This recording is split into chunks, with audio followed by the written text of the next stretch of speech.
Chosen one, stop here and listen carefully. You are not here by coincidence. Heaven has pressed pause on everything else so that this message could find you, so that the words you are hearing right now can pierce through the noise of your day and awaken something eternal inside of you. You are standing at the crossing point, where two worlds touch the one that has tried to contain you, and the one that is now opening before you, the old life, with all of its chains, habits, and familiar shadows, is leaving for good. That is why your spirit feels both unsettled and alive at the same time. You have been sensing it for a while. The people who once understood you no longer recognize the way you think. The places where you once felt at home now feel foreign. The conversations that used to satisfy you suddenly leave you hollow. This is not depression, not confusion. This is transformation. You are standing on holy ground, between the fading smoke of the old and the blazing dawn of the new. Every chosen one reaches this moment, the threshold. And thresholds are never comfortable. They stretch you. They force you to let go of what cannot follow. Some of you have already lost relationships, opportunities, or possessions that you thought were essential. Yet heaven is whispering, "Do not mourn what I have removed, because I am preparing to crown you with what will never be taken away." Your calling has always been too great for the cage you were in. That is why you never fit in. That is why rejection pursued you. That is why doors closed. You were not meant to blend into the crowd. You were meant to stand apart.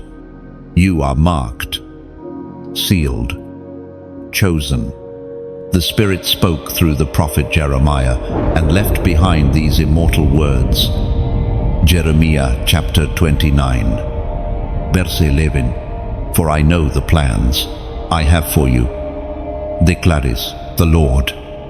Plans to prosper you and not to harm you. Plans to give you hope and a future. The old world is losing its grip, and though part of you may want to cling to it for safety, heaven will not let you go backward. Your identity is being reforged. Your mind is being renewed. Your heart is being recalibrated. You are being summoned into a dimension where you will carry authority you did not know you had. You carry light, and light terrifies the darkness. That is why the battle has been so fierce. The enemy saw glimpses of who you were becoming long before you did, and he tried to stop you with distraction, addiction, fear, and betrayal. But you are still here. You are still breathing. You are still fighting. And that alone proves that the enemy failed. Chosen one, this is your divine wake-up call. Heaven is saying, leave the old behind. Do not look back like Lot's wife, who turned to salt because she longed for what was already judged. Do not hesitate at the threshold. Step boldly. Your new life is not waiting in the distance. It begins the moment you decide. So here is what you must do. Lift your head, set your heart, and walk forward. Do not be distracted by the voices that call you strange, radical, or different. They see in you what they do not have. They sense the crown forming, and it unsettles them. But you, chosen one, must fix your eyes on the unseen. You are the generation that cannot be ignored. You are the remnant that refuses to bow. You are the vessel through which heaven's fire will move. The old system, the old life, the old you, it is dissolving right now.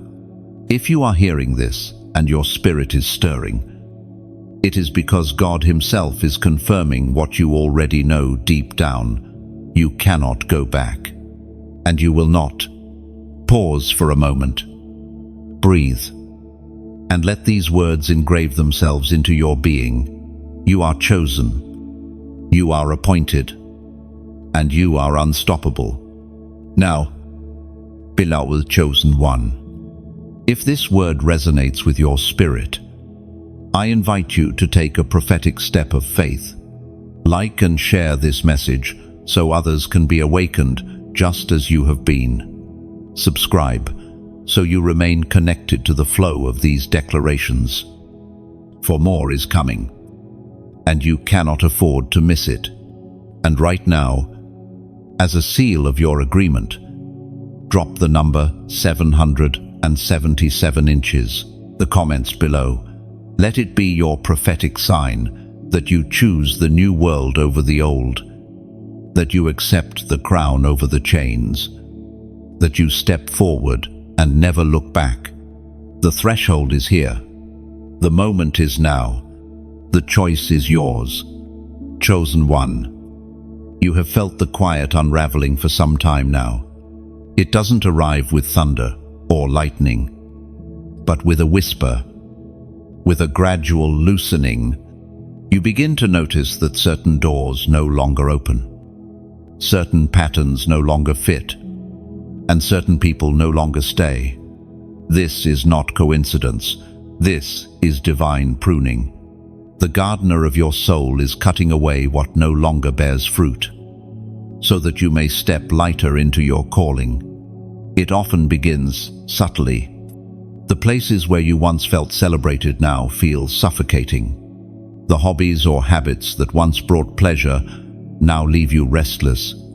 The friendships that once seemed unshakable begin to fray under unseen pressure.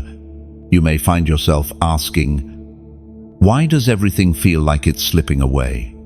But in heaven's eyes, nothing is slipping. It is being stripped, intentionally, so that nothing dead can cling to your destiny. Loss can masquerade as abandonment, but it is actually an invitation. When doors close, you are not being rejected, you are being redirected. What you interpret as emptiness is actually sacred space being cleared. Do you see how the unraveling works? God does not always tear away violently. Sometimes He simply allows things to wither, so that you will no longer hold on. Think of a tapestry being undone, thread by thread. It feels messy, even painful, to watch the image you've known dissolve. Yet every thread that comes loose is being prepared for a new design. That is your life right now. Heaven is loosening the knots, unraveling the old patterns, not to leave you naked, but to reweave you into something radiant. There are moments when you may feel like shouting, I don't recognize myself anymore. That is because the self you thought you were was never the whole truth. You are beginning to meet the version of yourself that heaven always saw, the unfiltered, undiluted chosen one who walks with authority. There are moments when you may feel like shouting, I don't recognize myself anymore. That is because the self you thought you were was never the whole truth. You are beginning to meet the version of yourself that heaven always saw, the unfiltered, undiluted, chosen one who walks with authority. In those moments, even your own reflection may feel foreign. You may look in the mirror and see someone you cannot explain, someone who carries both a scar and a crown. That unfamiliarity is proof that you are being reshaped. The old reflection is fading, and the true one, the warrior, the healer, the light bearer, is finally coming into view. And while it feels strange to lose the image you clung to for years, this is the sacred exchange. Heaven will never let you cling to a shadow when the substance is ready to emerge. You are not becoming less, you are becoming whole.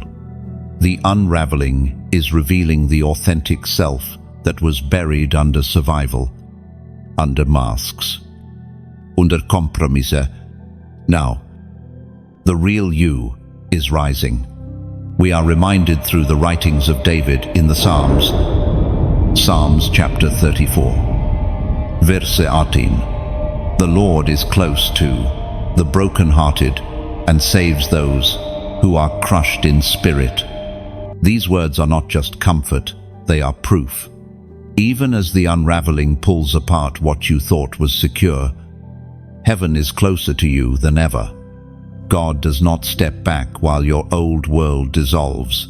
He leans in, closer, holding the broken pieces until the new form emerges. Notice how the unraveling affects even your thoughts. Ideas that once thrilled you now bore you. Goals you once chased no longer feel worth the price. You are not losing ambition. You are being elevated above the trivial. It is like climbing a mountain. The lower paths seemed urgent when you were there.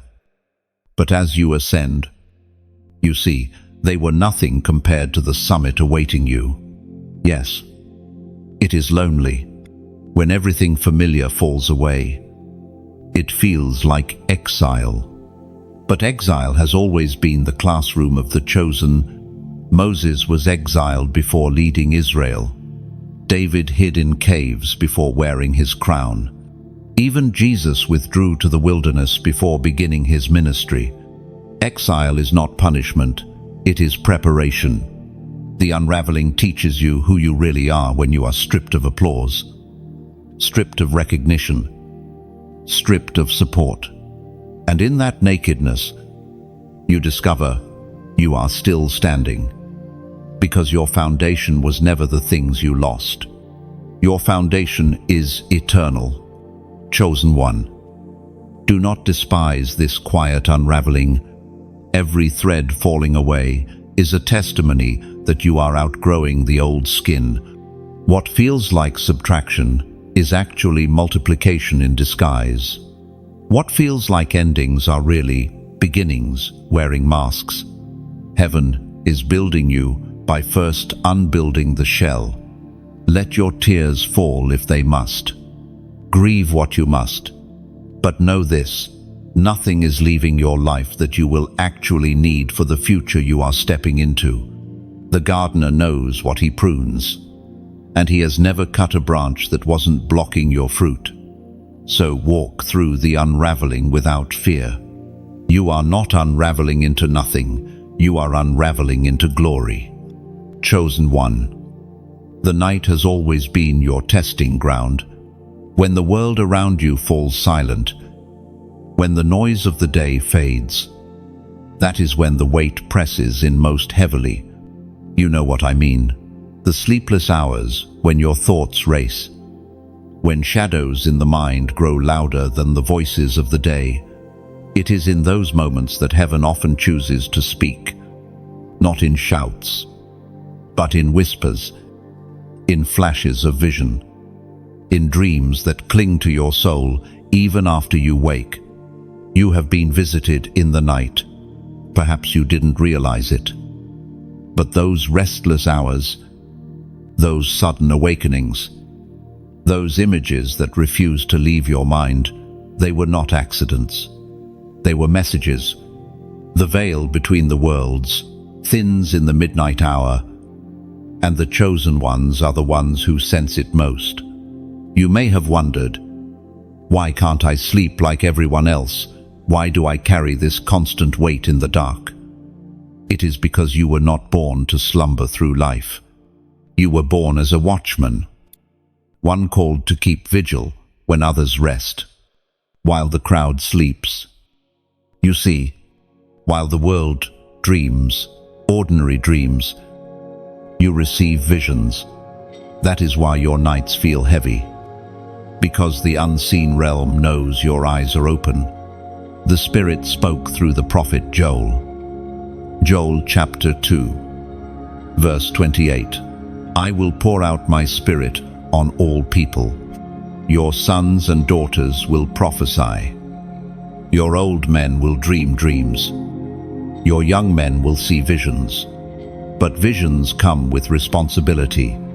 God does not open your eyes so that you can return to sleep unchanged. He reveals so that you may respond.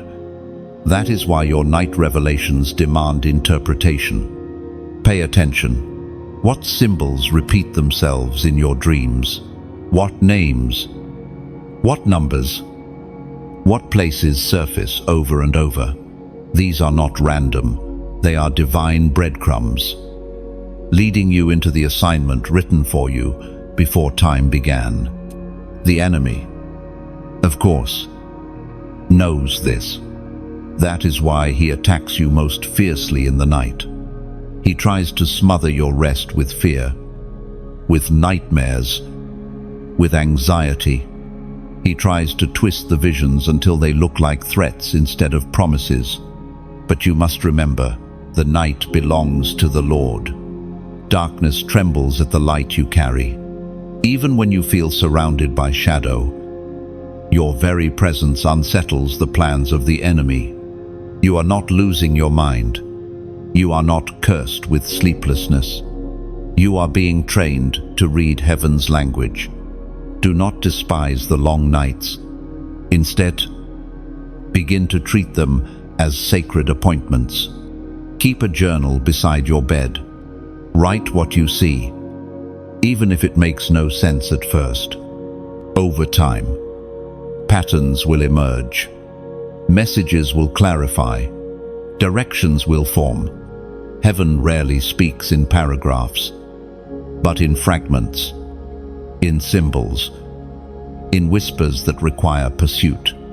The pursuit is part of the training. Chosen one. Consider this. Every sleepless night you have endured has been shaping you into a prophet of your own destiny. You have been called to stand awake in a sleeping world. That weight you feel is not punishment, it is mantle. That restlessness is not weakness, it is responsibility. And when you wake with heaviness, when you wonder if the night will ever release you, remember this: you are not alone. The same God who spoke to Samuel in the night, the same God who gave Joseph prophetic dreams, the same God who comforted Paul in visions, he is the one speaking to you. Now I ask you to make a declaration.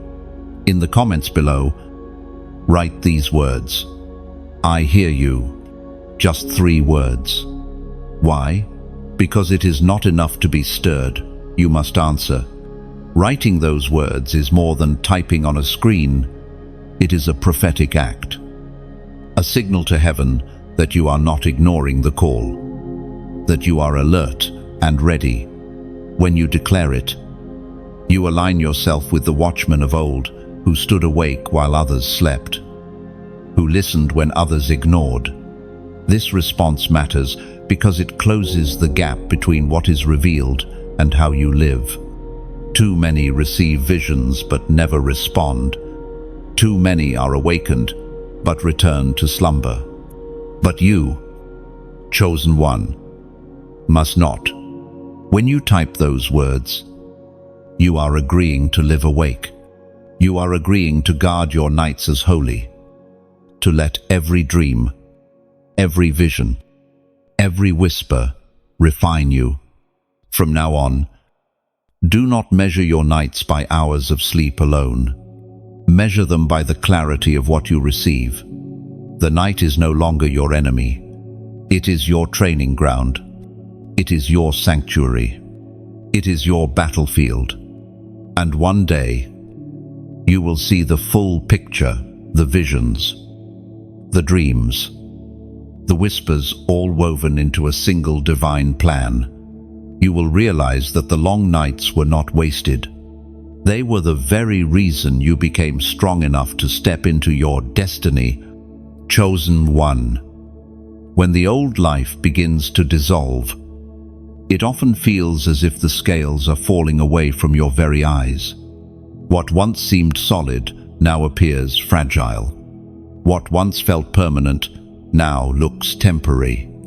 The illusions that held you are breaking, and in their breaking, you begin to see with clarity. This clarity is both liberating and painful. because it reveals not only who you truly are, but also who you can no longer be. You are stepping out of an identity shaped by survival. For years, you wore masks because you had to, because rejection and misunderstanding forced you into disguises. You played roles. You carried burdens. You dimmed your own light to make others comfortable. But those scales are falling now. The false layers, the projections, the expectations, they are cracking and slipping away. It can feel like grief, because you have lived so long with those identities that their absence feels like loss. You ask yourself, if I am not this, then who am I? That question is holy. That question is necessary. Because until you release the old costumes, you cannot wear the mantle waiting for you. Heaven speaks clearly through the words in Deuteronomy. Deuteronomy chapter 31, verse 6. Be strong and courageous. Do not be afraid or terrified because of them. For the Lord your God goes with you. He will never leave you nor forsake you. Grief and relief walk hand in hand in this season. Grief, because you mourn the life you once knew, the friendships, the patterns, the identities. Relief, because you no longer have to carry what was crushing you. This duality is strange, but it is sacred. It is proof that you are crossing from shadow into light. Sometimes clarity feels cruel. You suddenly notice manipulation in places where you once saw love. You see compromise in choices you once defended.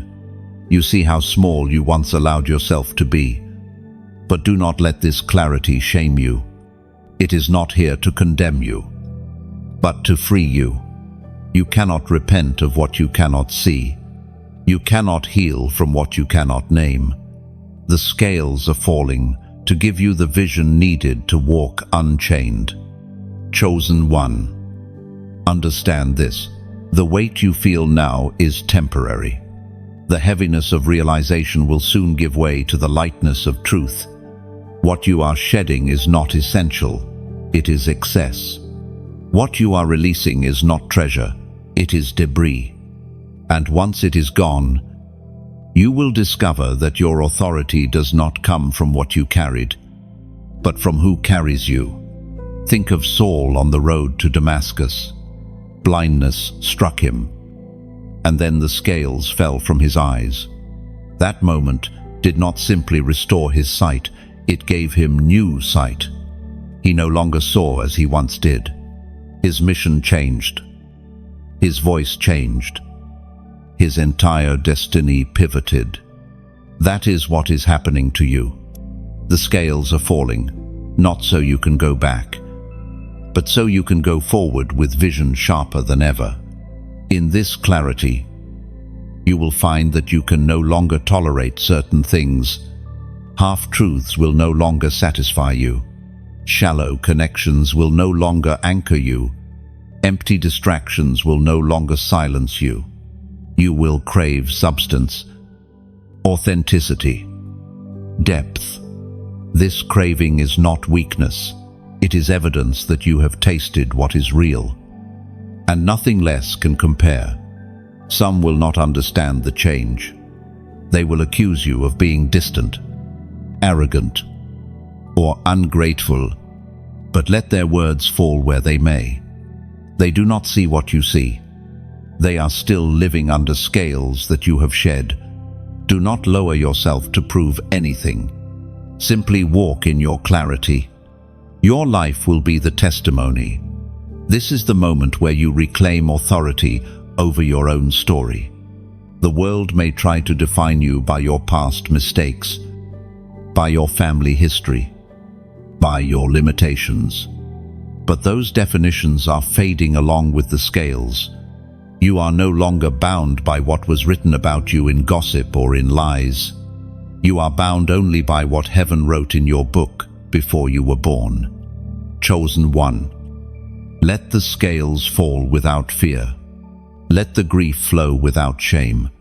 Allow the relief to wash over you without apology. For when you emerge from this shedding, you will walk differently. You will speak differently. You will carry yourself with an authority that cannot be faked, because it comes from truth. The scales fall to reveal your true authority. And when you walk in that authority, nothing, no accusation, no doubt, no rejection can chain you again. Chosen one. Destiny rarely arrives in silence. At certain moments, heaven interrupts your journey with an appointment that changes everything. You may not have expected it, but you will know when it happens, because nothing looks the same afterward.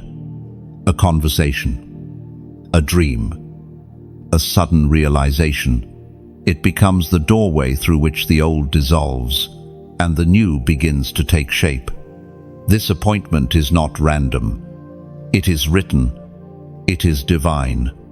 Think of it like this. Your life until now has been a long hallway. Many doors have lined the path. Some you opened. Some were slammed shut in your face. Some rooms you entered, only to discover they weren't meant for you. But this appointment, this divine encounter, is the master key. Once you step through it, you will never wander those same corridors again. Sometimes the appointment arrives disguised. A loss that felt devastating suddenly reveals itself as the very thing that pushed you into purpose. A stranger's words echo in your soul and confirm what you've secretly carried all along. An opportunity appears in the rubble of disappointment, shining like gold against ashes. These are not coincidences. They are God's way of saying, "Now, you are ready." And the apostle reminds us in his letter to the Corinthians, the first of Corinthians chapter 2, verse 9, "What no eye has seen, what no ear has heard, and what no human mind has conceived, the things God has prepared for those who love him." And yet, stepping into the appointment requires courage. You must lay down the safety of the familiar. You must risk looking foolish in the eyes of those who cannot see what you see. This is why so few walk through the door, even when it opens. But you, chosen one, are not so few. You are the remnant. You are the marked one. You are the one who will say yes, even when it costs you comfort. Picture yourself as a seed. For so long you have been buried, hidden in the soil, unseen and misunderstood. It felt like darkness, like confinement. But the appointment of the seed is not to remain underground, it is to break through. When the timing comes, the soil that once felt like a prison splits open, and the seed emerges, stretching toward light. That moment of emergence is what you are facing now. You are about to break ground. Or imagine yourself as a traveler crossing a great desert. The heat is relentless, the horizon endless, and just when you think you cannot go further, you stumble upon an oasis. Cool water, shade. Rest it revives you. But it is not just for refreshment. It is also a sign that you are on the right path, that your journey is not in vain. That oasis is your appointment. Chosen one. As you step into this divine encounter, understand that you are not meant to walk it alone. Destiny thrives in shared witness. The light in you sparks light in others.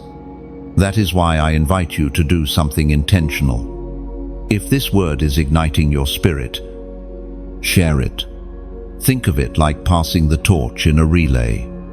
By sharing, you are extending fire to those still wandering in the dark corridors of the old world. If you feel this word is nourishing your soul, consider subscribing, not as an act of obligation, but as planting roots by a river. The more connected you stay, the more streams of truth and encouragement can flow into your life. You are not a passerby, you are part of a family of chosen ones who are awakening together. And if you feel deeply stirred, if you sense the weight of this message, then let me speak to your heart. Supporting this work is like watering the soil that has nourished you. When you sow into the ground that feeds your spirit, you are not just giving, you are investing in the very river that sustains you and others like you. Whether it is through giving, through donating, through standing with this movement, it is like placing a stone into a foundation that will hold countless others, and every stone matters. Every act of support is a testimony that says, I believe in this. I believe in what heaven is building here. Oh, you are not being pressured. You are being invited, just as the widow's oil never ran dry when she poured it out. So your generosity becomes multiplied in the hands of the one who sees. Your appointment includes not only receiving but also giving. Because true destiny is always twofold, it blesses you and flows through you. Chosen one. The door is open. The hallway has ended. The appointment is here. Do not hesitate. Do not shrink back.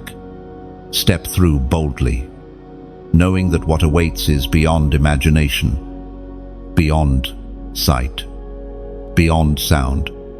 And as you do, remember, you are not just walking into a moment. You are walking into a movement, chosen one. Before anything in your outer world shifts, transformation begins inside. Your thoughts move first. Your desires begin to change. The hunger you once had for the fleeting, for the shallow, for the temporary, it no longer satisfies you. You find yourself restless, drawn towards something deeper. This is the internal exodus. Just as Israel left Egypt in the body before they reached the promised land in the spirit, so your mind is leaving Egypt before your feet do. Do not be alarmed if old habits now feel foreign. The entertainment that once filled your time suddenly feels empty. The conversations that once gave you belonging now feel draining. Even the ambitions you once chased seem hollow. You are not broken. You are being rewired. Heaven is retraining your appetite. Because you cannot carry Egypt into the wilderness of destiny. It may feel like a tug of war in your own head. One part of you longs for the old patterns, while another part whispers, this no longer fits. This battle is not proof of failure, it is proof of progress.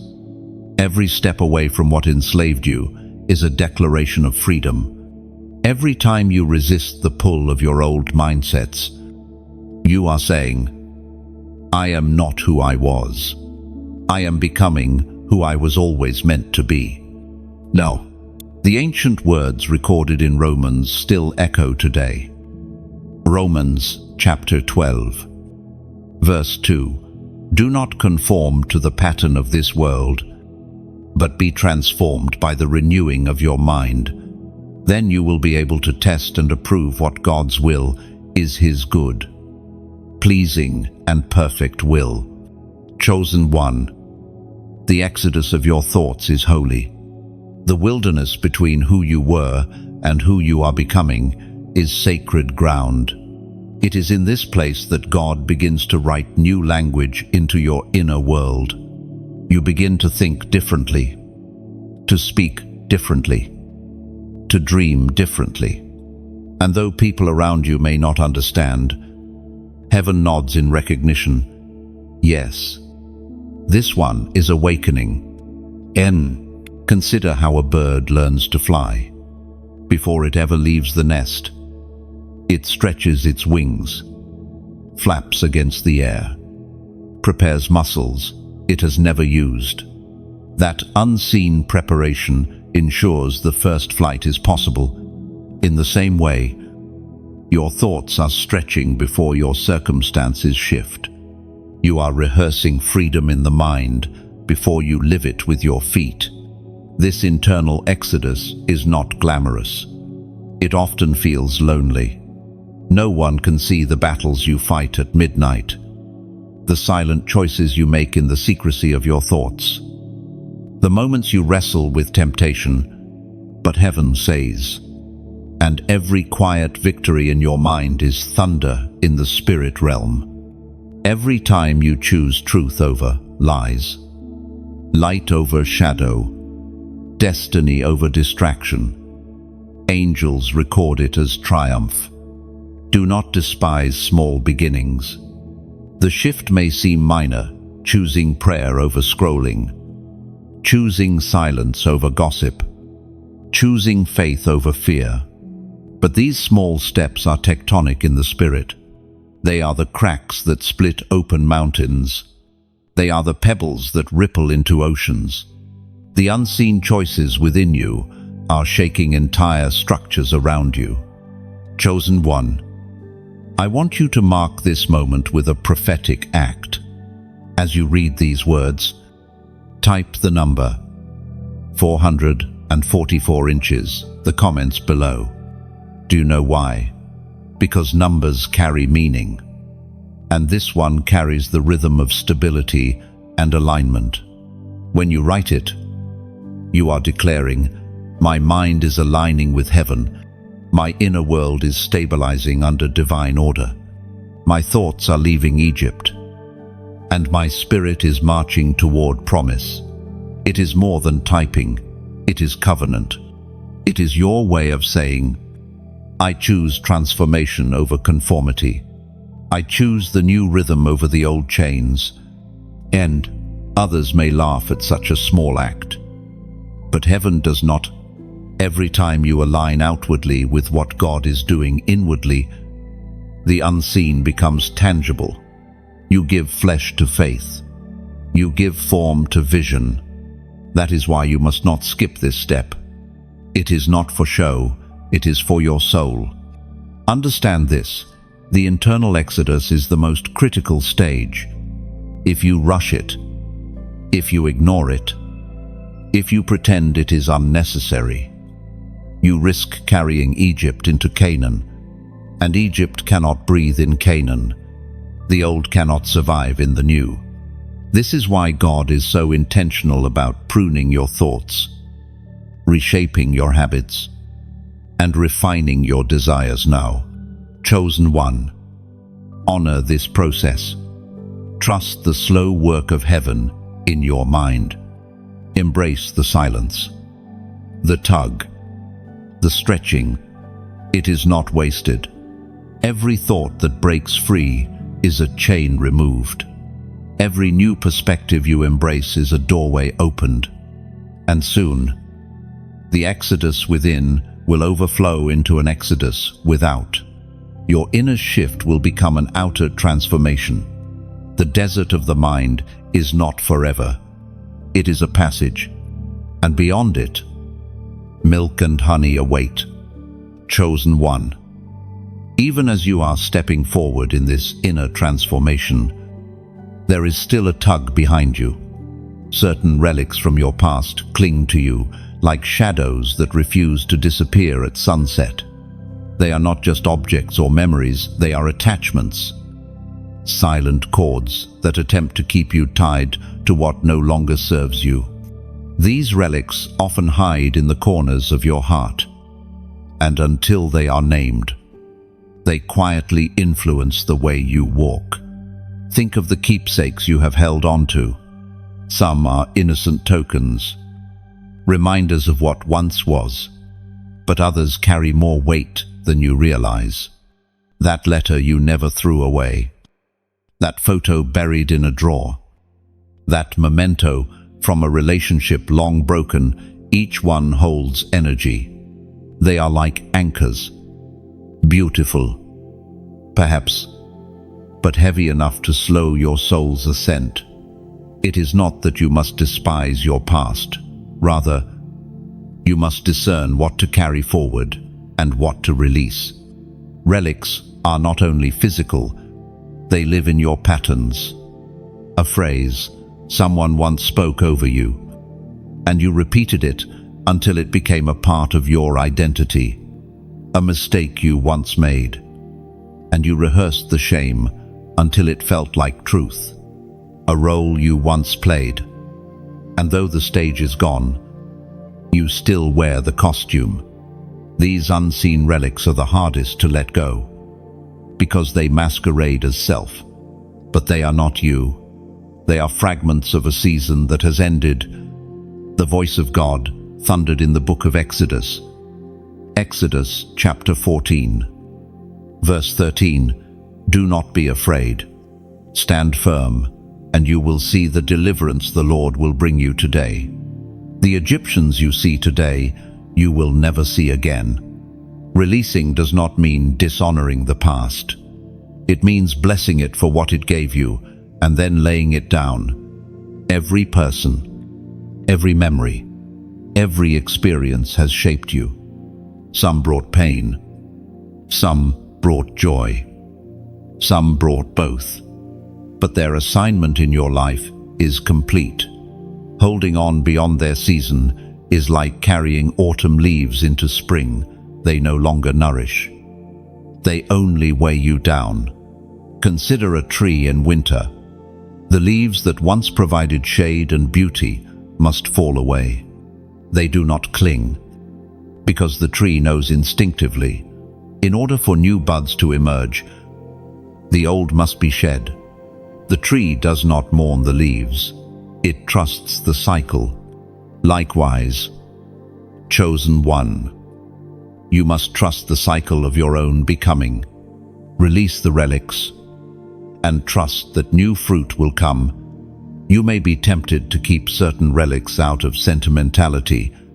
You think, if I let this go, I will lose the memory. I will lose the person. I will lose myself. But no memory is lost in the release. What is eternal remains etched in your spirit, without needing an anchor to hold it. In truth, clinging too tightly to relics distorts the memory, because you freeze it in pain rather than allow it to transform into wisdom. There is also fear that without these relics you will have nothing left. But this fear is unfounded. Releasing what was makes room for what will be. Imagine a traveler crossing a vast ocean.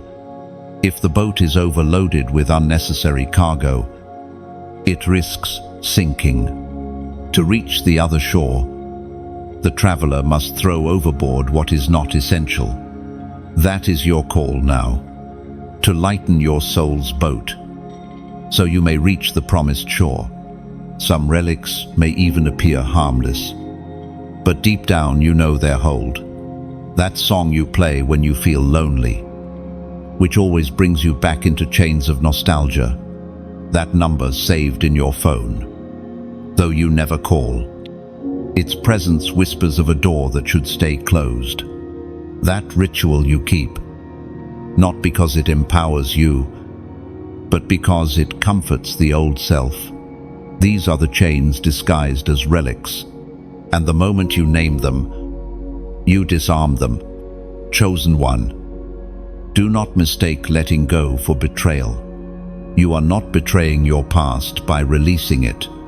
You are honoring it by acknowledging its completion. You are saying, "Thank you for shaping me, but you cannot define me." And as you release, you will feel a strange mixture of sorrow and relief. That mixture is the sound of chains breaking. The relics of the past are not your enemies, but they are not your future either. Their time has ended. You honor them best by setting them down and stepping forward into the life prepared for you. So tonight, walk through your heart like one exploring an old house. Open every drawer, every closet, every attic. Look at what you have kept. Bless what has served you. Release what has bound you. And then step into tomorrow, unburdened. Lighter. Vrier. The relics may whisper, but destiny roars, Lude. And it is destiny that now calls your name, chosen one. The unraveling of the past and the shedding of relics bring you face to face with something both unsettling and wondrous. The shifting of your own reflection. It is as though the mirror has betrayed you. You glance at yourself, expecting to see the familiar, but instead, you encounter someone unfamiliar. The lines of your face, the depth of your eyes, the weight of your posture, they speak of a transformation that words cannot easily capture. This is not about vanity, nor is it about appearances alone. It is about essence. You are seeing the outward signs of an inward rebirth. The eyes that once carried shadows now gleam with fire.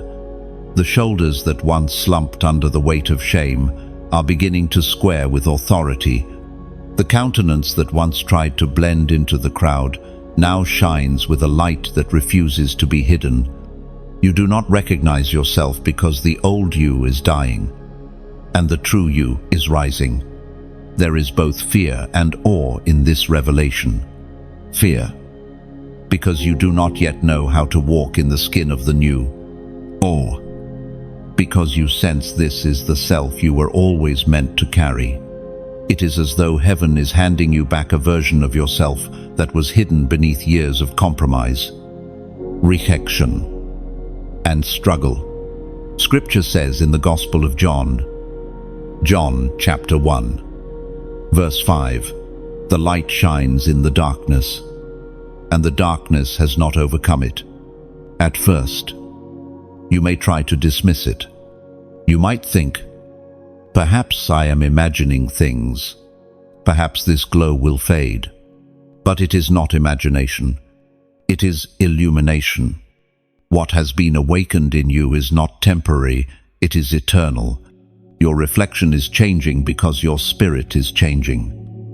And the spirit always reshapes the visible. Think of the caterpillar that enters the cocoon. If it could look in a mirror during its transformation, it would see only fragments, wings where none existed, colors breaking through dullness, form reshaping beyond recognition. It might panic, thinking it is falling apart. But in truth, it is becoming whole. That is you now.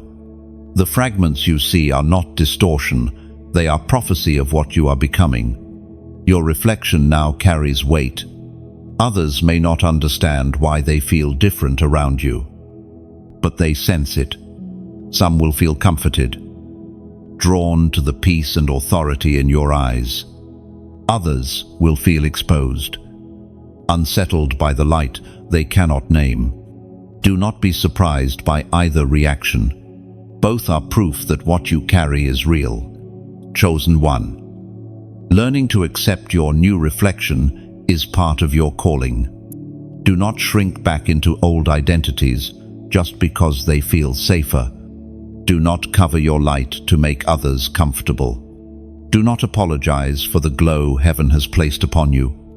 The mirror is not lying. You are. Your spirit has risen, and your face bears witness. This is also why the enemy will attack you with confusion. He will whisper, "You are arrogant. You are imagining things. You are unstable." But the truth is this: arrogance demands recognition, while humility simply shines. You are not demanding, you are becoming. You are not unstable, you are aligned. You are not imagining, you are embodying. Consider Moses when he descended from the mountain. His face shone with such radiance from being in the presence of God that the people were afraid to look at him. Moses himself may not have fully grasped what had changed, but the mirror of others' reactions made it undeniable.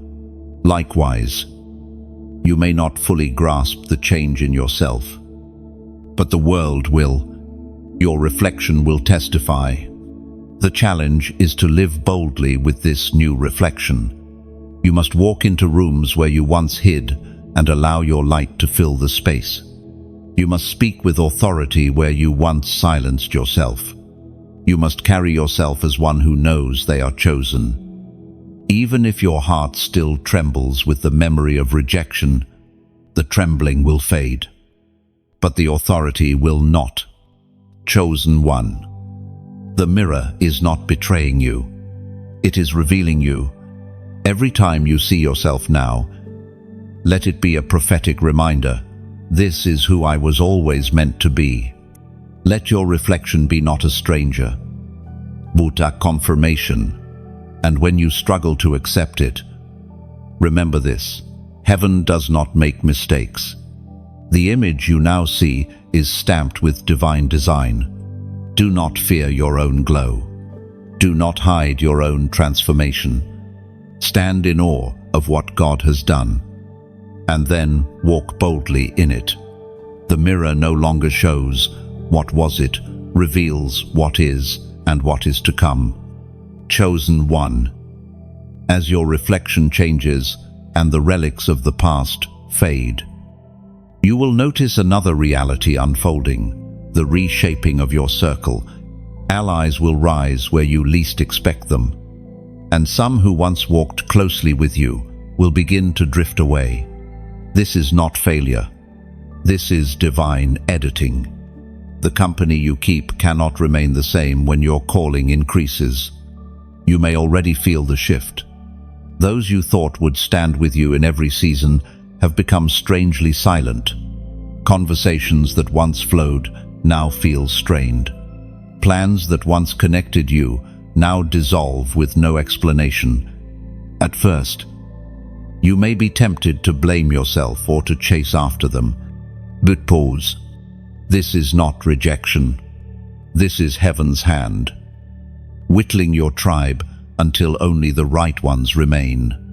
Understand this: not everyone is meant to journey with you into the fullness of destiny.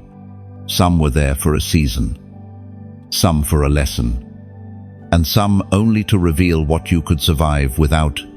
When their assignment ends, forcing them to stay becomes a weight, not a blessing. Let them go with peace, release them with honor, and turn your eyes toward those who remain. It was proclaimed in the book of Ecclesiastes. Ecclesiastes chapter 4, verse 9. Two are better than one, because they have a good return for their labor. Your new tribe may look different than you imagined. Some will not have the same background, the same appearance, or the same history, but their spirit will recognize yours. They will not compete with your light. They will amplify it. They will not drain your energy. They will replenish it. They will not silence your calling. They will protect it. These are not casual acquaintances. They are covenant allies, sent by God to walk with you into the battles ahead. This refining of your circle can feel painful. You may grieve the loss of familiar faces. You may wonder why loyalty seems so fragile. But understand, God is not punishing you. He is positioning you. He is ensuring that when the real weight of destiny arrives, you will not be surrounded by those who secretly envy you, misunderstand you, or sabotage you. He is giving you a circle that can carry the fire with you. Chosen one. I want you to take a step of faith right now. In the comments below, declare these words: I stand ready. Just 3 words. Yet they carry power. They signify to heaven and to yourself that you are prepared for the allies heaven is sending and willing to release those whose season has ended. Typing it is not just agreement, it is alignment. It is like opening your hand, letting go of what has slipped away, and making space for the new. Do you know why this matters? Because words create atmosphere. When you declare, "I stand ready," you shift from mourning loss to welcoming provision. You tell the spirit realm that you are not clinging to what has left, but preparing for what is arriving. It is more than a phrase. It is a prophetic posture. Chosen one. Be discerning in this season. Not every voice that applauds you is for you. Not every hand that reaches for you can be trusted. Some allies will reveal themselves in silence rather than noise. They may not be the loudest, but they will be the truest. Test every spirit, not with suspicion, but with wisdom. Look for the fruit of faithfulness, humility, and courage. These are the signs of true covenant. And when you find them, guard them well. Relationships forged in this season are sacred. They are battle bonds, not social connections. They will stand with you in fire, not just in celebration. Do not take them for granted. And do not confuse them with those who only walked with you for what they could gain. You are being trimmed like a branch, pruned so that new growth can flourish. It feels narrow now, but it will produce abundance later. Trust the pruning. Trust the whittling. Trust that heaven knows how to surround you better than you could choose for yourself. And remember, even when you feel alone, you are never truly alone. Heaven walks with you. Angels encamp around you. The spirit within you is greater than any absence around you. Allies are coming. The tribe is forming. And when it gathers, you will see that every loss was preparation for this greater connection. Chosen one. Release with peace. Receive with expectation. And declare with faith, "I stand ready." Chosen one. Fire is not comfortable, but it is necessary. Every vessel that carries divine purpose must pass through refining flames. This season feels heated, pressed, and unrelenting. But you must understand, heaven does not send fire to destroy you. It sends fire to reveal you. What is pure in you survives the blaze. What is false is burned away. Think of gold, buried in the earth. It looks like any other stone, dull, unremarkable. But when placed in fire, the dross rises to the surface. The fire does not lessen its value, it unveils it. That is what God is doing with you. Every trial, every confrontation, every pressure is fire, refining your gold. Do not despise the flames, they are crowning you with purity. The Word of God declares in the book of Isaiah, Isaiah chapter 48, verse 10, "See, I have refined you. Though not as silver, I have tested you in the furnace of affliction." Pressure comes in many forms. It may arrive through financial strain, conflict with people close to you, or battles within your own mind. Each form is a flame, yet every flame has purpose. The pressure you feel is not random, it is heaven sharpening you. Diamonds are made when carbon is placed under unbearable weight. Likewise, your spirit is becoming something unbreakable, something radiant. Under the pressure you now endure, it is in these fiery seasons that your leadership emerges. Others may crumble, but you will stand. Others may retreat, but you will advance. The authority you carry is not granted in comfort, it is born in the fire. That is why you are different. That is why you have survived trials that others could not. You were not called to be ordinary. You were called to be forged. Chosen one. When the flames grow hottest, That is often the sign that you are closest to your breakthrough. Do not mistake intensity for abandonment. The hottest fire is often the last before release. Shadrach, Meshach, and Abednego walked into fire, and the Son of God walked with them. The fire that was meant to destroy them became the testimony that set them apart. So it will be with you. Think of your life like a clay vessel in the potter's kiln, shaped by his hands, placed in heat. The clay hardens into lasting strength. Without the kiln, it would crumble. With it, it endure. That is why you cannot bypass the fire. It is your kiln. It is your seal. Now, beloved chosen one, allow me to speak to your heart with honesty. If this message has ignited something inside you, if you sense the truth of these words burning like coals within your chest, then I ask you to respond. Share this message with others. It is like carrying buckets of water to those still wandering in deserts of despair. By sharing, you are refreshing souls who may be on the verge of giving up. Subscribe so that you remain rooted in this flow of words. Think of it as planting yourself by a river. Every new word becomes living water, flowing to sustain you in your own wilderness. You do not plant yourself once and walk away. You remain where the water runs. That is what subscribing truly is. A decision to stay by the stream that nourishes your journey.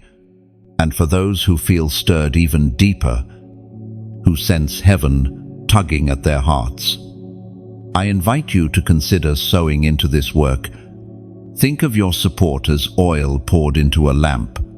Each drop keeps the flame alive, ensuring the light continues to burn for others stumbling in the dark.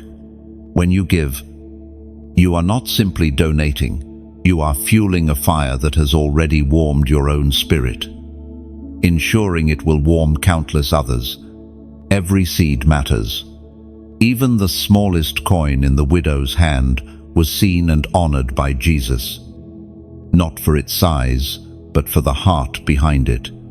Your offering, no matter how small, is like rain that softens the soil for harvest. And heaven never overlooks rain that falls in faith. Chosen one, your life is not being consumed by fire, it is being refined by it. And when you emerge, you will shine with authority, with purity, with strength that cannot be shaken. Others will look at you and marvel, saying, "How did they survive? What should have destroyed them?" And your testimony will be this: "The fire did not consume me, it crowned me." Oh, so stand firm in the flames. Hold steady under the pressure. Trust the heat, for it is shaping your crown. And remember, you are not burning alone. Heaven walks with you in every furnace. And what emerges from these flames will carry glory far greater than the pain that birthed it. Chosen one, after the fire, after the weight, something begins to shift around you. It is subtle at first, so subtle you might almost dismiss it. But if you pause, if you open your eyes to see, you will notice that the fabric of your days is no longer random. Signs begin to surface. Small miracles appear where you least expect them. What once seemed like coincidence now feels like confirmation. These are not accidents. These are portents. Divine fingerprints scattered across your path to assure you that heaven is near. You may see it in the timing of a conversation. Someone speaks words that echo the very prayer you whispered the night before. You may see it in provision, an unexpected resource arriving just when you thought you had nothing left. You may see it in creation itself, a bird that lingers by your window, a rainbow that breaks the sky at your lowest point. a gentle wind that stirs just as you cry out. Each moment is like a coded letter from heaven. I see you. I am with you. The danger lies in dismissing these moments as mere chance. The natural mind seeks to rationalize, to explain away what the Spirit knows as sacred. But chosen one, do not be quick to label divine encounters as coincidences. Coincidence is the world's word for what heaven calls covenant. Each sign is an invitation to recognize that your steps are ordered, your journey observed, your destiny guarded. The Word of God declares in the book of Proverbs chapter 16, verse 9, "In their hearts humans plan their course, but the Lord establishes their steps." Some of these portents are meant to reassure you in times of doubt. Others are meant to redirect you when you wander. Still others are confirmations of prayers you dared to whisper but never spoke aloud. Each one has a purpose. Each one proves you are not alone. Small miracles also carry this function. Do not underestimate them because they are small. A bill paid at the last moment, a healing in the body that no doctor can explain, a door opening that should have remained closed. These are miracles written in lowercase letters, yet they testify to the same great author. They may not make headlines, but they are no less sacred. They are heaven's way of saying, "You are seen, you are loved, keep going." End of 4. And yet, chosen one, you must learn to record these signs.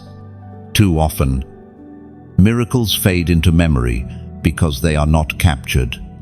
Keep a journal. Write the date, the moment, the detail. Over time, you will see a pattern emerge.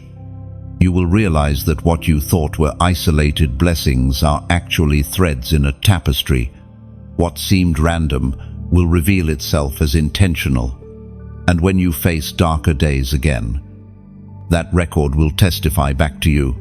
If God was faithful then, He will be faithful now. End quote. Do not be surprised if some around you cannot see what you see.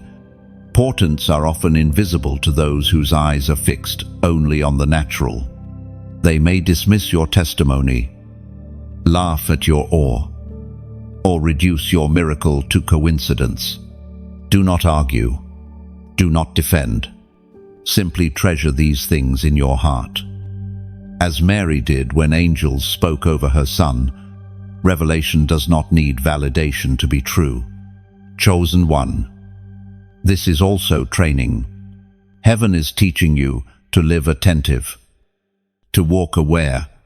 The more you acknowledge the small signs, the clearer they will become. The more you honor the little miracles, the greater ones will unfold. For to those who are faithful with little, much more is entrusted. Think of yourself as a sailor navigating by stars. At first, the sky looks chaotic, full of scattered lights. But as your eyes adjust, patterns form, constellations align, and the stars become your compass. So it is with these signs. At first, they seem like scattered interruptions, but soon they form a map, guiding you through the seas of destiny. So, pause today. Look around. Recall the last time something improbable, something unexplainable, something comforting crossed your path. Do not dismiss it. Treasure it. It is heaven speaking. And tomorrow, when the next sign appears, let your spirit smile in recognition. For you are not wandering lost. You are walking a road paved with divine footprints. Chosen one. The portents are everywhere. The small miracles are not small at all. They are heaven's handwriting across the canvas of your life. And when you string them together, they tell a story. The story of a God who will never leave you, a destiny that cannot be derailed, and a chosen one who is being guided step by sacred step. Chosen one. Grief has its own language. You have felt it in your chest, in your throat, in the heaviness of your steps. It speaks not in words, but in sighs, in the quiet weight of absence, in the way certain memories press against your heart without warning. This is not weakness. This is the dialect of the soul in transition. You are not only losing people or seasons, you are losing versions of yourself. When the old life departs, grief will often linger at the door, as if asking for permission to stay. It whispers, "Remember what you lost. Remember what will never return." And you do remember. You remember the places you once found comfort, the identities you once wore, the dreams that once seemed unshakable. Yet grief is not your enemy.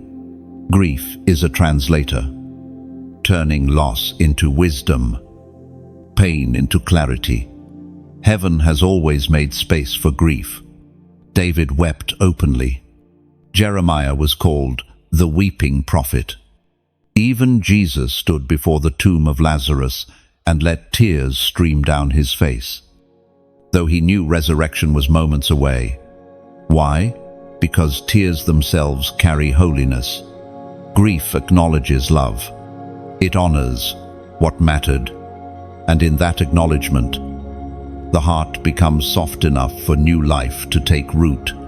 As Jesus himself declared in the Gospel of Matthew chapter 5, verse 4, "Blessed are those who mourn, for they will be comforted." Grief often feels like a language no one else understands. Friends may offer cliché. Family may urge you to move on. But only God knows how to sit fully with your sorrow. He does not rush you. He does not shame you.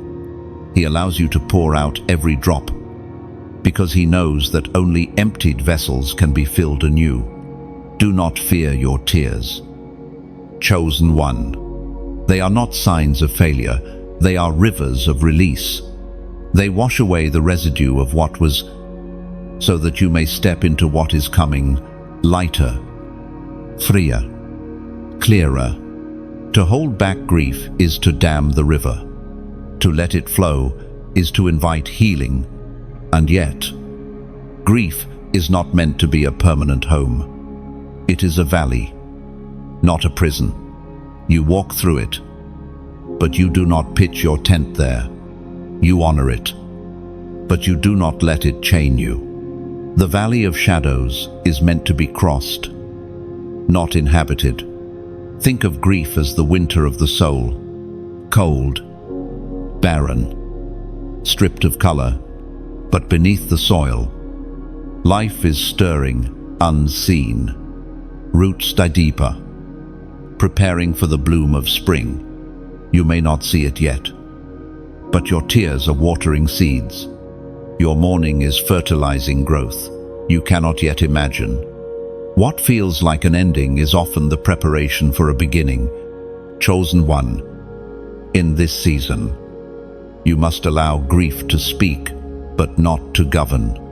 Let it whisper. Let it teach. But do not let it define your future. Your identity is not the one who lost. Your identity is the one who rises.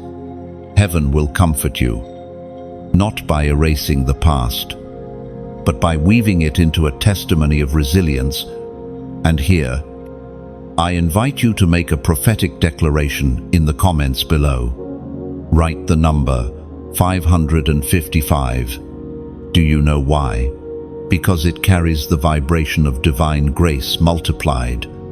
It is a reminder that even in grief, grace surrounds you. Grace to endure. Grace to heal. Grace to rise. By typing it, You are not denying your pain. You are declaring that pain will not have the final word. You are agreeing with heaven that grief will be a passage, not a prison. Your tears are not wasted. Not a single drop is forgotten. Heaven bottles every one. As the psalmist wrote, "And when you stand in the new season, when laughter finally returns, you will look back and see that grief was not a thief, but a guide. It carried you to the threshold of renewal. So grieve, but grieve with hope. Mourn, but mourn with expectation. Let your tears fall, knowing they are watering fields of promise. And when comfort comes, as it surely will, you will rise with deeper compassion, stronger faith, and unshakable joy." Chosen one. The language of loss is temporary. The language of glory is eternal. You will not speak in sorrow forever. Soon, your tongue will sing a new song, and your heart will know that the comfort promised has arrived.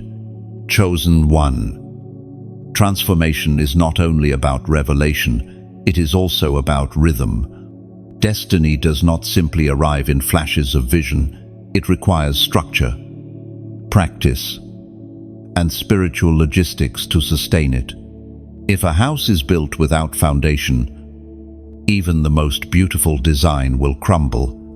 In the same way, what heaven is birthing in you must be supported by discipline, boundaries, and sacred routines. This season is where you learn to walk with balance. Fire without focus can consume. Vision without order can scatter. Passion without rhythm can burn out.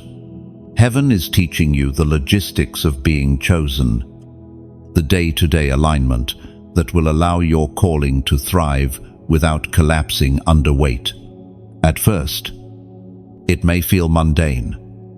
Establishing prayer times, setting aside hours of silence, fasting, writing in a journal, creating boundaries around your energy.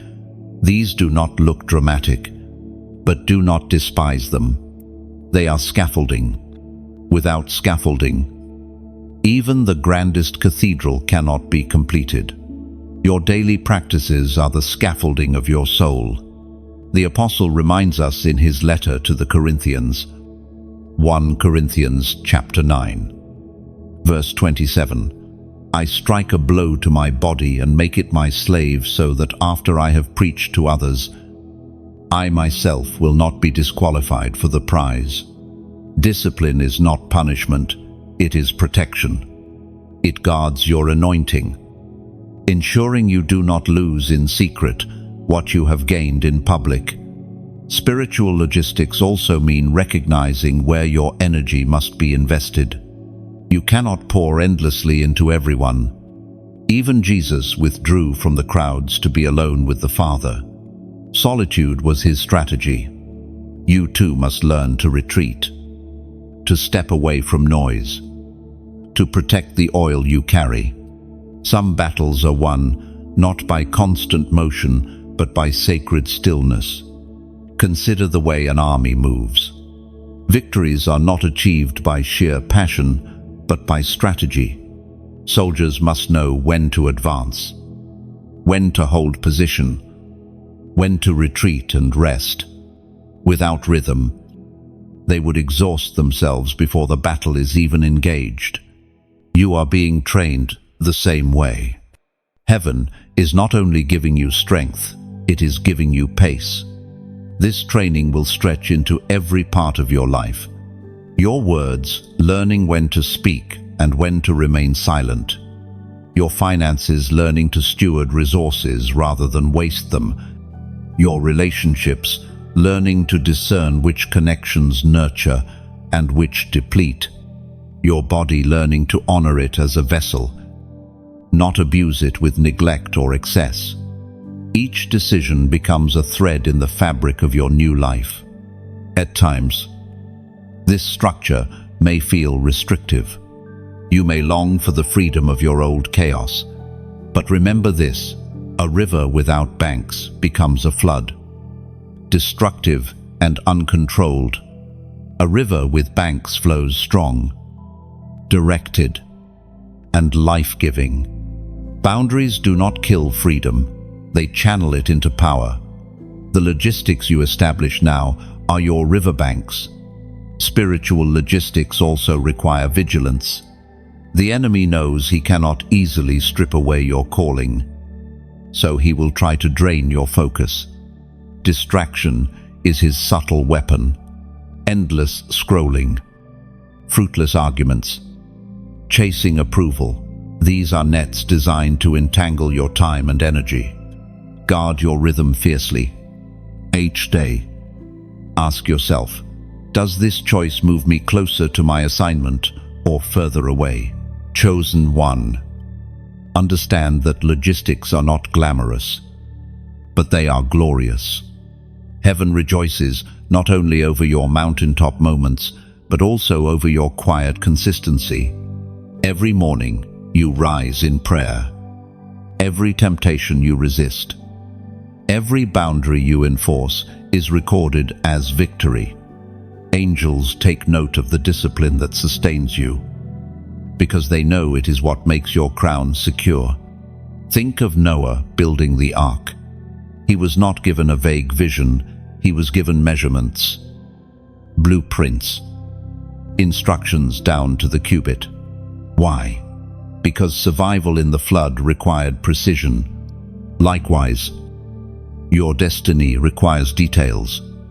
It is not enough to carry passion, you must carry precision. Heaven is giving you the blueprint. Do not ignore the measurements. Over time, you will notice that what once felt like duty becomes delight.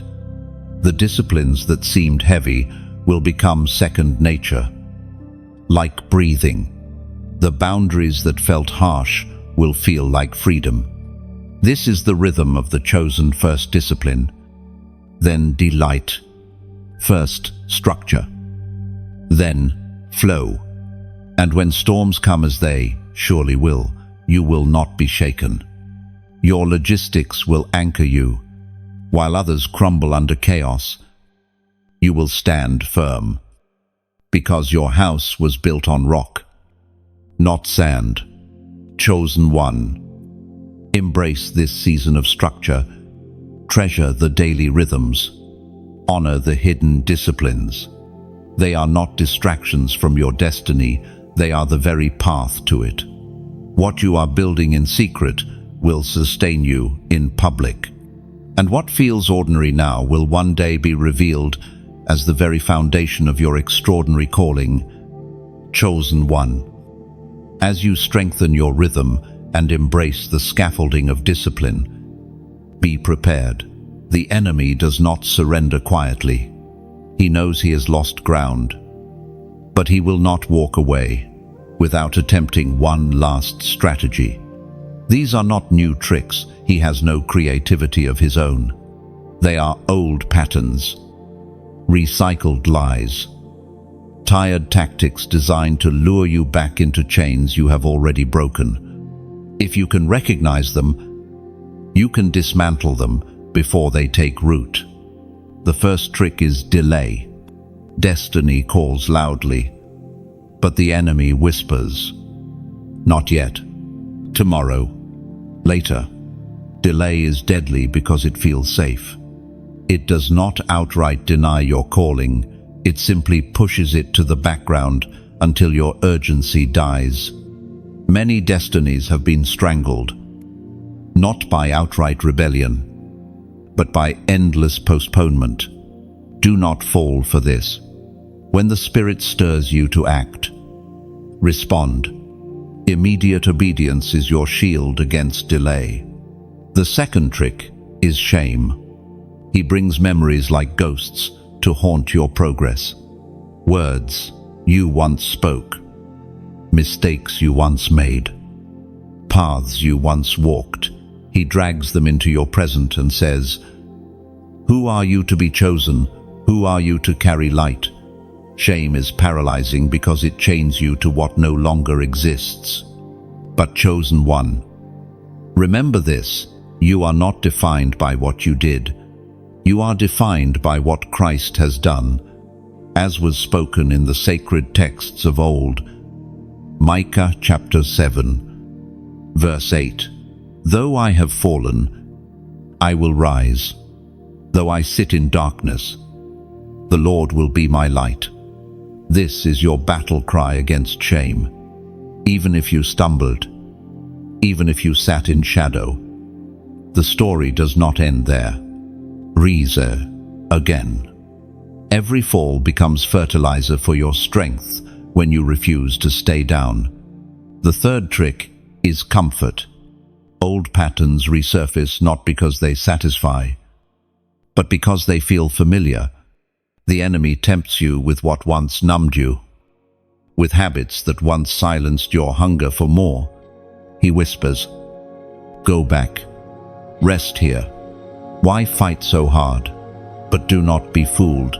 Comfort in Egypt is slavery disguised. Better a wilderness with God than palaces built on chains. Recognize, too, that these attacks often come subtly. They slip into your routines, your conversations, even your dreams. They are rarely dramatic. They are whispers, nudges, small compromises that, left unchecked, grow into chains. But you have discernment now. Your eyes are no longer covered with scales. You can name these tactics for what they are, and naming them is the first act of breaking them. Chosen one. This battle is not about losing your destiny, it is about delaying it. The enemy knows he cannot erase your calling. But if he can distract you, if he can waste your time, he has achieved enough. That is why vigilance is key. Stay awake. Guard your thoughts. Refuse to give more energy to lies than you give to truth. And when the old voices rise, remind yourself of this: they only speak because you are advancing. The stronger the resistance, the clearer the proof that you are on the right path. Darkness does not waste its weapons on those who pose no threat. The battle itself is evidence of your importance. Think of Nehemiah building the wall. His enemies mocked him, tried to lure him into distraction, even plotted to stop his progress. But his answer was simple: I am doing a great work, and I cannot come down. That must be your answer now. Every time the enemy tempts you with delay, shame, or comfort, say, I cannot come down. I am building something too important. Do not expect these tricks to vanish overnight. They may circle back, testing the gates of your heart again and again. But each time you resist, your walls grow stronger. Each time you recognize and refuse, the grip weakens. Soon, what once felt like chains will feel like cobwebs, present, but powerless. Chosen one. The enemy's last tricks are nothing compared to the strength of your calling. His whispers are small against the roar of your destiny. Walk with vigilance, but do not walk with fear. For every scheme he plots, heaven has already written your escape. And as long as you keep your eyes fixed on the one who called you, no old chain can ever bind you again. Chosen one. Everything you have walked through, every pruning, every night watch, every fire has been leading you here. You are not merely surviving, you are being trained for visible authority. This is crown work. A crown is not placed on a head unprepared. It is heavy, and only those who have carried the weight of hidden battles can bear its glory in public. Think of a blacksmith forging a sword. The fire tempers it. The hammer shapes it. The water cools it. And the process repeats again and again. Why? Because the weapon must be strong enough to endure battle. In the same way, your life has been hammered, heated, and cooled. Heaven has been crafting you, not just for survival, but for leadership. You are a weapon of light, and now your crown is being fitted. But a crown is not just jewelry, it is responsibility. It is a mantle that says, you are marked to lead others out of darkness.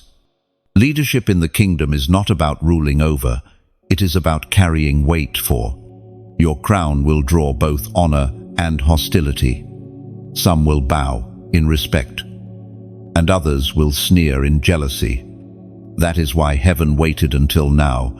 To place it, you needed the strength to carry both the blessing and the burden. The Apostle Paul wrote in the second letter to Timothy, the 2nd of Timothy, chapter 4, verse 8, now there is in store for me the crown of righteousness, which the Lord, the righteous judge, will award on that day, not only to me, but to all.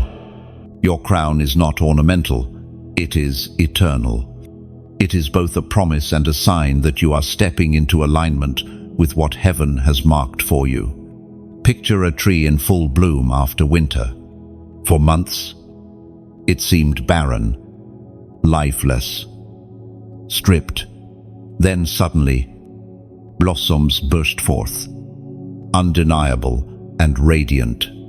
That is what is happening to you now. The barrenness was never death. It was preparation for glory. And now the crown blossoms on your head as a sign that you are ready to step into visibility. This visibility will test you. Crowns attract eyes.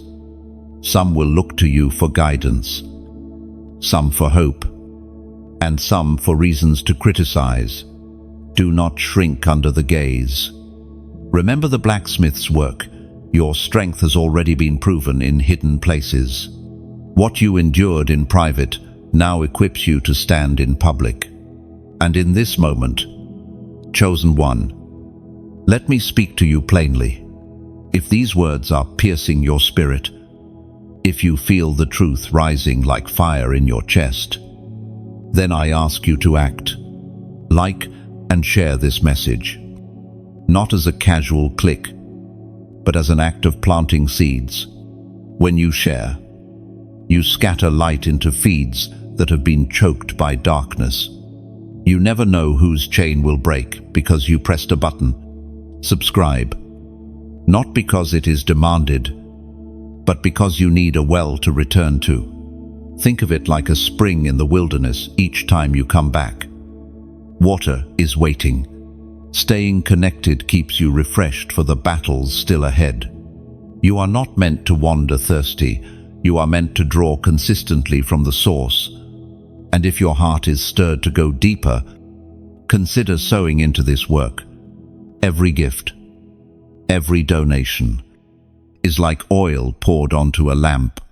It ensures the flame continues to burn, not only for you, but for countless others walking through their own nights. Even the smallest drop of oil matters, because in the hands of heaven, it multiplies. Supporting this mission is not charity, it is covenant. It says, I believe in this fire, and I will help it shine. Finally, leave your own mark here. Write in the comments what you carry from this message. Testify of your journey. Speak of your transformation. Do not underestimate the power of your words. Your testimony may be the very key someone else needs to unlock their cage.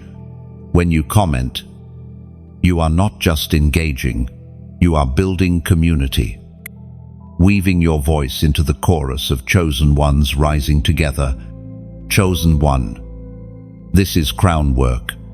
It is weight and wonder, pressure and glory. The world will see the crown, but only you and heaven know the scars it rests upon. Wear it boldly, carry it humbly, Shine with the authority you have paid for in tears, in battles, in faith. Your crown is not fragile. It has been hammered in fire, polished in silence, and placed upon your head by divine decree. Walk now as one who carries heaven's authority, and remember, every step you take with this crown is not only for you, but for those who will follow in your path. Chosen one. After fire and crown, something beautiful begins to happen. You discover a new rhythm. This rhythm is not forced, not chaotic, not driven by fear or survival. It flows with grace, like a river that has finally found its bed. Your days no longer feel like endless striving. They begin to carry a cadence, a harmony that aligns with heaven's timing. At first, the new rhythm feels unfamiliar. You are used to rushing, to hustling, to pressing forward in your own strength. But now you sense a different pace. Some doors open without strain. Some connections arrive without effort. Some victories are won not by your struggle, but by your stillness. This is what it means to walk in divine alignment, where your steps are not random, but orchestrated, where your movements echo the heartbeat of God. Think of a dancer who once moved stiffly, unsure of the music. At the beginning, each step feels forced, each turn uncertain. But as the song sinks deeper into their body, movement becomes effortless. They no longer count steps, they flow. That is you now. You are learning to dance with destiny, no longer resisting the rhythm, but joining it. The psalmist reminds us in the book of Psalms, Psalms chapter 37, verse 23, "The Lord makes firm the steps of the one who delights in him." Notice, your steps are not fragile, they are firm. They are established.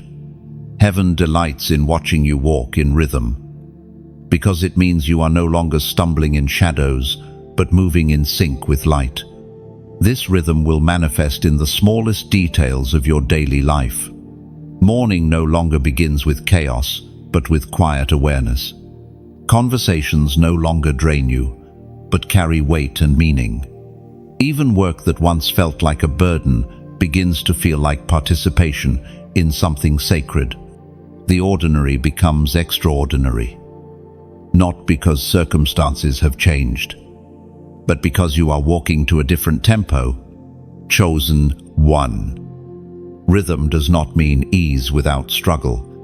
There will still be challenges, but instead of reacting with panic, you will respond with peace. Instead of rushing to fix, you will wait for wisdom.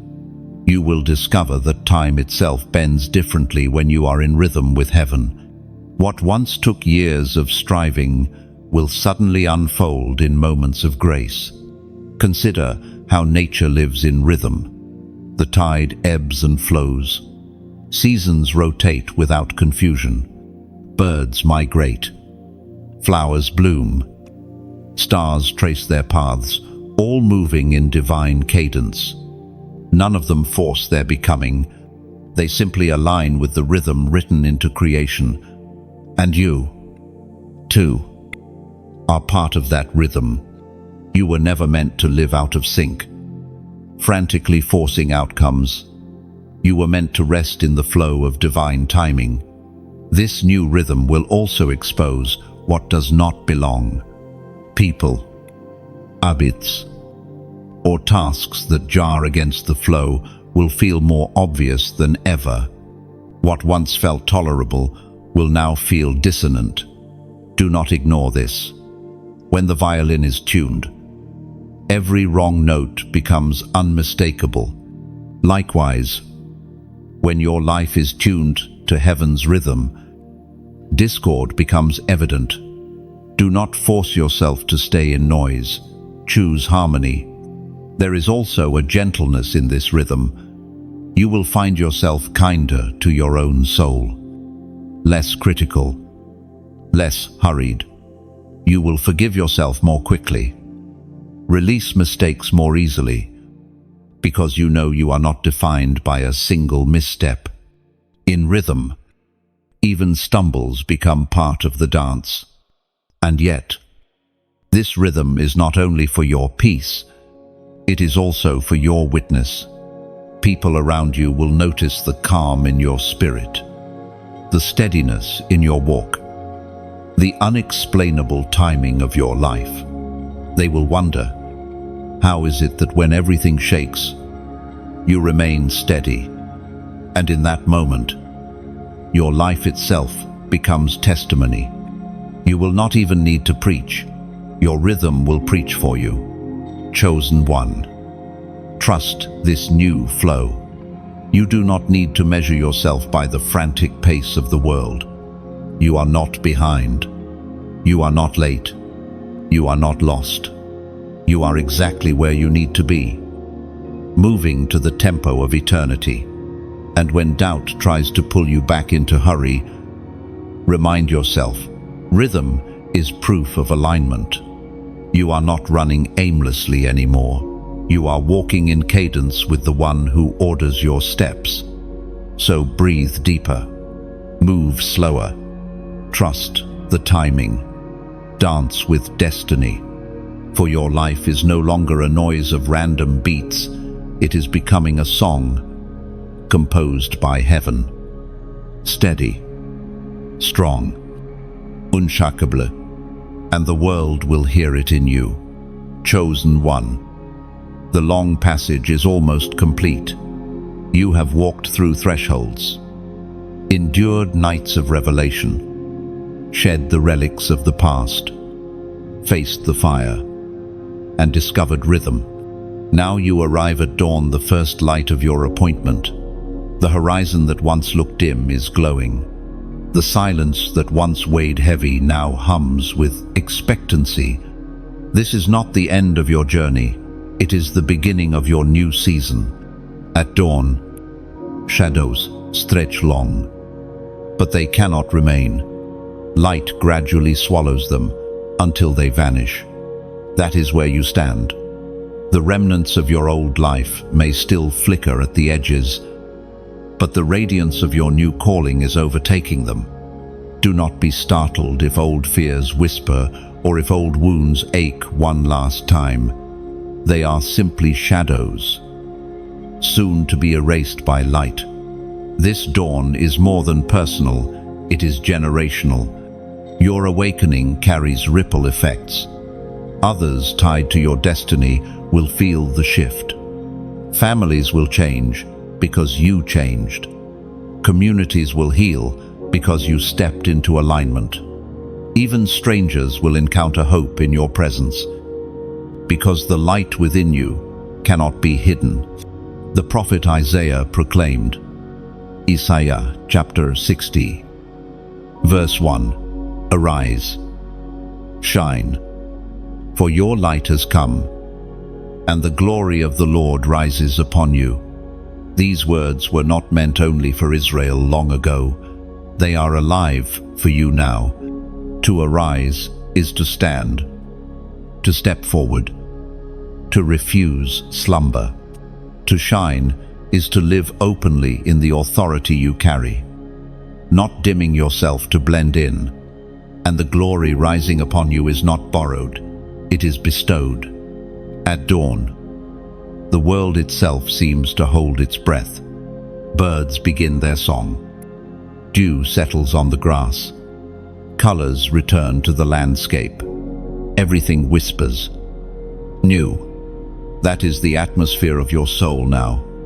You may not see the full picture yet, but you sense it. You are stepping into something untouched, something written by heaven before you were formed. Your appointment will not look like everyone else's. For some, it will manifest as leadership, guiding others with wisdom refined in fire. For others, it will unfold as creativity, art, words, music, carrying heaven's imprint. For others still, it will be compassion healing, serving, standing beside the broken with strength. Whatever form it takes, it will carry the same essence, glory, not your own, but His, reflected through your life. Do not expect the path ahead to be without challenge. Dawn always precedes day, and day carries both beauty and battle. But you are no longer who you were when you began. You carry weapons forged in silence, authority born in wilderness, and clarity sharpened by grief. You are equipped for the journey ahead, not because you are flawless, but because you are chosen one. Your appointment is not merely about tasks to complete. It is about presence. The world will feel the difference when you walk into a room. Your words will carry weight. Your silence will hold power. Your actions will shift atmospheres. This is not arrogance. It is anointing. The dawn marks the hour when heaven's authority begins to radiate from you, undeniable and unshakable. Remember also that dawn is continuous. The sun does not rise all at once. It climbs steadily until day is full. So too with your appointment. You may not yet see the fullness of your calling, but every step forward increases the light. Do not despise the gradual rise. Do not demand instant, noon. Trust the process. The glow you carry now is the promise of greater brilliance to come. And perhaps most important, do not forget the path that brought you here. The nights of loneliness, the tears, the unraveling, the fires. They were not wasted. They were the price of your dawn. They etched humility into your crown, compassion into your authority, wisdom into your steps. Without them, the light would be blinding. With them, the light is balanced. Chosen one, look around you. The old life lies behind like a husk, emptied of power. Before you lies a horizon bursting with promise. You are not halfway anymore. You have crossed. You are standing in the new. Lift your head. Square your shoulders. Walk forward. This is your dawn, your appointment, your hour. And as the light continues to rise, may the world know by your very presence that you are not ordinary. You are chosen one. You have reached the end of this message. But truly, this is only the beginning of your journey. You have walked through words that carried fire, comfort, and vision. And now, heaven places the responsibility in your hands. What will you do with the light you carry? Will you keep it hidden? Or will you let it shine into the lives of others? If these words have touched you, if they have stirred something deep inside, I invite you to act. Share this message. It is like breaking bread at a table. You have been fed, and now you have bread in your hands that someone else is starving for. Do not underestimate the power of your share. It might be the exact seed of hope that saves a life. Like and subscribe, not as a formality, but as a covenant to remain connected. Think of it as returning to a well. Every time you come back, fresh water waits for you. The journey of the chosen cannot be sustained alone. It requires consistent nourishment. Subscribing ensures that the flow of encouragement, prophecy, and wisdom never runs dry in your life. Leave your voice in the comments. Speak what you have learned, what you have felt, what has shifted in you. Your testimony may be the very light another chosen one needs to take their next step. Words typed in faith echo louder than you imagine. And if your heart is stirred to go deeper, consider supporting this work. Think of your gift as oil poured into a lamp. Every drop keeps the flame burning brighter, reaching further, and warming those who are still cold in their night. No gift is too small, because in the hands of heaven, even the smallest seed multiplies into harvest. Stand tall. Chosen one. Share. Comment. Subscribe. Sow, and together, we will keep the fire burning.